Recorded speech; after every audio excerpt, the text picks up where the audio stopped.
வணக்கம். நான் கேஜி மேக்கில் தமிழ் மாடசாமி பேசுகிறேன். ஒரு புறா கூடு செஞ்சுருக்கேன். இது வந்து 12 அறைகள் இதில் இருக்கும். 12 அறைகளும் தட்டுகள் 12 தட்டு இருக்கும். 12 தட்டும் கலத்திக்கலாம், மாட்டிக்கலாம். அந்த மாதிரி செஞ்சுருக்கேன். கதவும் தனித்தனியாக போட்டிருக்கேன். 2 அறைகளுக்கு ஒவ்வொரு கதவு போட்டிருக்கேன். மொத்தம் இதில் 3 கதவு, அங்கே 3 கதவு போட்டிருக்கேன். மொத்தம் 6 கதவு போட்டிருக்கேன். இதுக்கு முன்னாடி போட்ட வீடியோவில் பார்த்தீங்கன்னு சொன்னால் மொத்த கதவுலையும் திறந்து எல்லாம் க்ளீன் பண்ணும்போது எல்லா புறாக்களும் வெளியே போக வைக்கும். இது வந்து அப்படி இல்லை. தனித்தனியாக நீங்கள் வந்து ஒவ்வொரு அறையாக நீங்கள் க்ளீன் பண்ணிக்கலாம். ஒரு கதவு மட்டும் திறந்து நீங்கள் 2 செட்டாக க்ளீன் பண்ணிக்கலாம். மற்றெல்லாம் பூட்டி இருக்குது, உங்களுக்கு பூட்டி இருக்கும். அப்படிங்கிறது ரொம்ப சேஃப்டியாக இருக்குது வந்து இருக்கும். நீங்கள் வந்து தனித்தனியாக ஒவ்வொரு கதவை திறந்து விட்டுட்டு 2 செட்டாக கழட்டி க்ளீன் பண்ணி ஒன்று நீங்கள் போட்டுக்கலாம். அது ரொம்ப பாதுகாப்பாக இருக்கும். அப்படியே ஒவ்வொரு அறையாக நீங்கள் திறந்து வந்து க்ளீன் பண்ணிக்கலாம். இந்த பலகோட நீளம் பார்த்திங்கன்னா 1 அடி இருக்கும். இது பாருங்கள், 1 அடி இருக்கும். இந்த கூண்டோட நீளமும் 1 அடி தான். இது 1 அடி இருக்கும். அகலத்தை பாருங்கள், 1 அடி இருக்கும். 1.5க்கு 1. இது வந்து 1.5க்கு 1. அப்படி தான் ஒவ்வொரு தட்டுக்கெலாம் எல்லாமே செஞ்சுருக்கேன். இதில் வந்து இந்த முட்டை கீழே விழாமல் இருக்க தடுப்பு வேறு அடிச்சிருக்கேன். இது 1 இன்ச்சு இருக்குது. இது வந்து முட்டை கீழே விழாமல் இருக்க தடுப்பு வேறு அடிச்சிருக்கேன். இந்த பலகையில் எல்லா பலகையுமே 1.5க்கு 1 அப்படி தான் நான் எல்லாமே செஞ்சுருக்கேன். அகலம் வந்து பார்த்திங்கன்னா 1 அடி இருக்கும். நீளம் பார்த்திங்கன்னா 1 அடியாக போட்டிருப்பேன். எல்லாமே அப்படி 12 அறைகள் போட்டிருக்கேன். இந்த பலகை அப்படியே நீங்கள் எடுத்து இப்படி போட்டுக்கலாம். இப்படி நீங்கள் போட்டுக்கலாம். இப்படி எடுத்து நீங்கள் க்ளீன் பண்ணிக்கலாம். திரும்ப நீங்கள் உள்ளுக்க போட்டுக்கலாம். அப்படி 12 செட்டுகளையும் நீங்கள் எடுத்து போட்டுக்கலாம். கீழ் செட்டு நீங்கள் அப்படியே க்ளீன் பண்ணிக்கலாம். கீழ் செட்டுக்கு மட்டும் நான் ஒரு தடுப்பு ஒன்று அடிக்க வேண்டியிருக்கு, அதை அடிச்சுக்கிடுவேன்.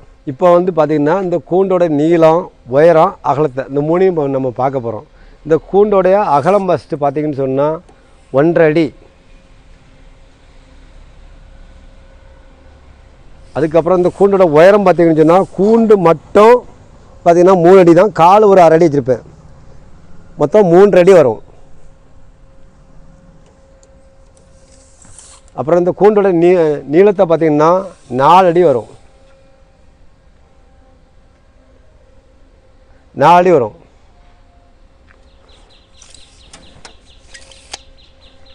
உயரம் 3 அடி, நீளம் 4 அடி, அகலம் 1 அடி. மொத்தம் 12 அறைகள்.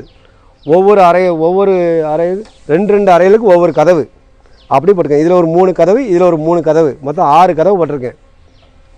இதுக்கு முன்னாடி போட்ட வீடியோவில் வந்து ஒரே கதவாக போட்டிருந்தேன். இது அப்படியே 2 கதவாக போட்டிருக்கேன். இது வந்து நீங்கள் ஒவ்வொன்றா நீங்கள் க்ளீன் பண்ணி நீட்டாக இருக்கும். இப்படி ஒரு செட்டை மட்டும் கழட்டி நீங்கள் க்ளீன் பண்ணிட்டு அப்படி போட்டுக்கலாம். உங்களுக்கு அது ரொம்ப ஈஸியாக இருக்கும். மற்றதெல்லாம் நீங்கள் பூட்டிக்கலாம்.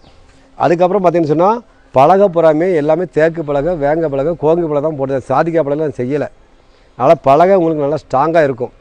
நான் அடிக்கிற கூடு வந்து குறைஞ்சபட்சம் 5 வருஷம் 7 வருஷம் கிட்ட ஓடிடும். உங்களுக்கு வந்து அந்தளவுக்கு ஸ்ட்ராங்காக இருக்கும். பலகையோட கணத்தெல்லாம் பாருங்கள், நல்லா தேக்கு பலகை தான் நல்லா ஸ்ட்ராங்காக இருக்கும், கனமாக இருக்கும். அந்த காமிக்க உங்கள்கிட்ட அந்த பலகைலாம் பாருங்கள். இந்த பாருங்கள், அவ்வளோ இதெல்லாம் தேக்கு பலகை. இதெல்லாம் தேக்கு பலகை.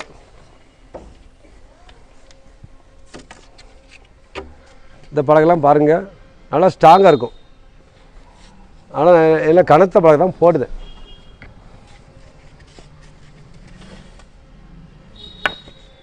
பலகைலாம் நல்லா ஸ்ட்ராங்காக இருக்கும்.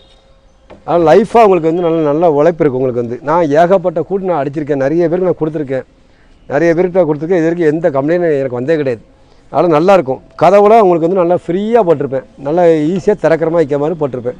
இந்த கதவு உள்ளே ஓடக்கூடாதுங்க, அதுக்கு தடுப்புலாம் அடிச்சிருப்பேன். அதுக்கு வந்து இந்த கதவு உள்ளெல்லாம் போகாது. அந்த மாதிரி தடுப்புலாம் உங்களுக்கு அடிச்சிருக்கேன். அதுமாதிரி வலையும் பார்த்திங்கன்னா நல்லா ஸ்ட்ராங்கான வலை, லேஸ் வலை கிடையாது, நல்லா ஸ்ட்ராங்கான வலை.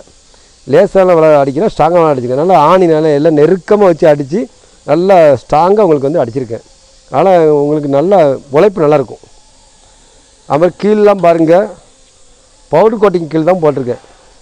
கீழே விளக்குண்ண கீழ் தான் போட்டிருக்கேன். அது மாதிரி ஸ்க்ரூ பாருங்கள், ஸ்க்ரூ தான் போட்டிருக்கேன். ஆணியே போட்டிருக்க மாட்டேங்கலாம். வந்து எல்லாத்துக்கும் ஸ்க்ரூ தான் போட்டிருப்பேன். மிஷினை வச்சு ஸ்க்ரூ வச்சு பண்ணிகிட்ருப்பேன். அந்த மாதிரி ஸ்ட்ராங்காக இருக்கும் உங்களுக்கு வந்து எல்லாமே ஸ்க்ரூ தான், ஸ்டார் ஸ்க்ரூ தான் போட்டிருப்பேன் எல்லாமே. அந்த ஸ்க்ரூ கூட நீங்கள் அழகாக நீங்கள் வந்து ஸ்க்ரூ வச்சு நீங்கள் கலத்திக்கலாம், திரும்ப மாட்டிக்கலாம். நீங்கள் வந்து இதோட விலை வந்து பார்த்திங்கன்னா ஒரு அறைக்கு எனக்கு வந்து 400 ரூபா எனக்கு வரும். ஏன்னா இதுக்கு முன்னாடி போட்ட வீடியோலாம் பார்த்துக்கிட்டு என்கிட்ட கேட்டிருக்காங்க, நீங்கள் 350 ரூபா தான் சொன்னீங்களா, இப்போ நான் 400 ரூபா சொல்கிறீங்களான்னு எனக்கு கேட்பாங்க. அந்த 350 ரூபா போட்ட வீடியோ வந்து பார்த்தீங்கன்னு சொன்னால் 1.5 அடி நீளம் தான் போட்டிருப்பேன். அப்புறம் கதவை வந்து ஒரே கதவாக போட்டிருப்பேன். இது வந்து அப்படி இல்லை, நான் தனித்தனி கதவாக போடுறதுனால எனக்கு வந்து விலை ஜாஸ்தி ஆகுது. எனக்கு பலகை ரீப்பர்லாம் பார்க்கும்போது எனக்கு விலை கூடுதலாக எனக்கு ஆகுது. அதனால் இன்றைக்கு உள்ள விலைக்கு வந்து இது வந்து பார்த்திங்கன்னு சொன்னால் எனக்கு ஒரு அறைக்கு வந்து எனக்கு வந்து 400 ரூபா எனக்கு வரும். மொத்தம் 12 அறைகள். உங்களுக்கு எத்தனை அறைகள் தேவைப்படுதோ நீங்கள் அதை கூட்டி பார்த்துடுங்க. இது 12 அறைங்கும்போது எனக்கு வந்து 4800 ரூபா வருது. அதுக்கப்புறம் என்னுடைய இடத்துல இருந்து நான் வந்து பார்சல் சர்வீஸில் கொண்டு போகிறதுக்கு இந்த கூண்டு நான் ஆட்டில் ஏற்ற கொண்டு போகணும். அதுக்கு எனக்கு 200 ரூபா வாடகை எனக்கு வரும். அது எந்த கூண்டுனாலும் சரி தான், வாடகை 200 ரூபா வரும். அந்த இது சேர்த்து இந்த கூண்டோடைய ரேட்டு மொத்த ரேட்டு பார்த்திங்கன்னா 5000 ரூபா எனக்கு வருது. உங்களுக்கு எத்தனை அறைகள் தேவைப்படுதோ நீங்களே கணக்கு பார்த்து சொல்லிக்கலாம். சொல்லிவிட்டு எனக்கு வந்து நீங்கள் வந்து ஃபோன் பண்ணி கேட்டிங்கன்னா நான் உங்கள்கிட்ட சொல்லிடுவேன். எந்த ஊர்லேருந்து தான் எனக்கு ஃபோன் பண்ணி சொல்லுங்கள். என்னுடைய நம்பர் வந்து 99 40 76 98 75. என்னுடைய ஊர் வந்து திருநெல்வேலி. நீங்கள் எங்கே இருந்தாலும் எனக்கு வாட்ஸ்அப்பில் நீங்கள் சொல்லலாம்.